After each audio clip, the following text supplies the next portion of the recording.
So let's start at the beginning. We need a raindrop or an object that is falling from the sky.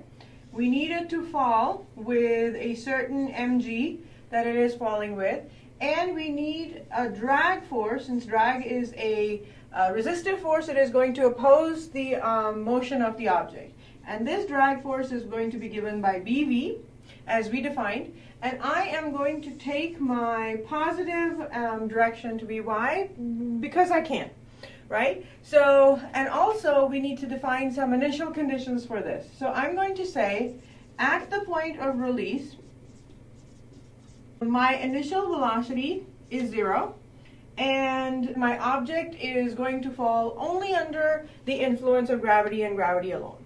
So my job today is to, 1, find A as a function of t for this object, 2, find V as a function of t for this object, and 3, find x as a function of t for this object. So I need to find acceleration, velocities, and displacements for this object. Okay, so now let's get to work.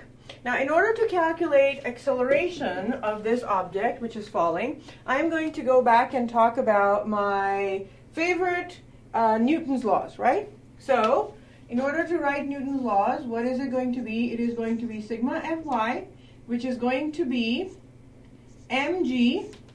In this case, it is going to be downwards, minus drag force, which is upwards. So this is accelerating it in the direction downwards, which is going to make it Vg minus mbv. Or I could rewrite this as A as a function of t can be written as g minus mbv. Okay? That's the solution to my first problem, which was easy, right? So I just have A as a function of t, which is g minus bv over m, and I am done. Okay. Now comes the hard part. I have to now find v as a function of time. Well, what do? Okay, this I can rewrite as dv over dt, since this is a function of time, becomes g minus b over mv. So what I'm going to do is I'm going to rearrange it in one step. Minus bv dv minus 1 over m dt. So what I did was I took all of this expression, I rewrote them here. Now I have a whole expression that's a function of v and a whole expression that's a function of t. Now I can integrate. So if I was to integrate the both sides, I could integrate it from, knowing my boundary conditions, I can integrate this side from 0 to v and this side from 0 to t. Because at release, at time t equals 0, I said v equals 0, right? So this will be over t and this will be over v. So, this side is easy to look at, right? This is only, this side is going to give me a 1 over m, t goes from 0 to t, and I'm done. This side, on the other hand, is going to cause me problems. But I know about substitutions, so I'm going to try to do a substitution for this side. So I'm going to say put u equals mg minus bv. That means du will equals minus b dv, right? That means I can plug that value in here. Now once I have that done, I can also change the limits of integration. So my limits of integration will become when v equals 0, u over here equals mg. So when v equals 0, u equals mg, and when v equals v, then u equals mg minus bv. So I plug all of those into this expression right here, and what do I get?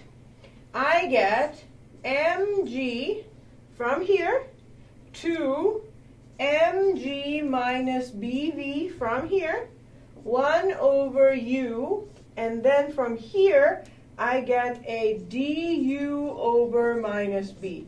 This is not making any sense. Please look at it very, very carefully. So all I've done is I've replaced this b, which is du over minus b in here. I've replaced this with u, and I've changed the limits of integrations, which will give me 1 over mt. Okay? So what is that expression? That is going to be minus 1 over b integration 1 over u du from mg to mg minus bv equals 1 over mt. What is the integration of 1 over u? Correct, it is log of u, which means 1 over b log of u from mg to mg minus bv equals 1 over mt. I don't like this b over here. I'm just going to move it over so it'll make my life easier. So this will be log of mg minus bv minus log of mg, right? So limits of integration equals b over m with a minus sign t. Okay? So I'm going to use a log identity here, which allows me to make this simpler. Log of a minus log of b equals log of a over b. Makes my life a little bit simpler if I can consolidate those, right? That means I can rewrite this as log of mg minus bv divided by mg equals minus b over mt. Now I need to get rid of this log because what I'm looking for is v as a function of time. So I'm going to use the exponential canceling out log property, right? So this implies if I was to take an exponential on both sides, mg minus bv over mg is going to equal e to the minus b over mt. Okay? Okay, I still do not have a v on one side. Now what do? Well, I don't have a v on one side. Ooh, what I can do is I can make this one be written as 1 minus bv over mg. So I just distributed mg here and here, right? Which equals, I can rewrite this as minus b over mt. Good? Now we're getting somewhere. So this expression can be still rewritten as b over mg equals e to the minus b over mt minus 1. Okay? Which means if I distribute my plus signs, v can be rewritten as mg over b, 1 minus e to the minus b over mt. So take a second to appreciate how much work we did. The other thing that I want you to note is when t is very, very large, almost to infinity, v as a function of t, which is very, very large, becomes something that's called the terminal velocity, and which equals only mg over b. This is going to come in handy in a second, and it's going to be very, very useful. Okay?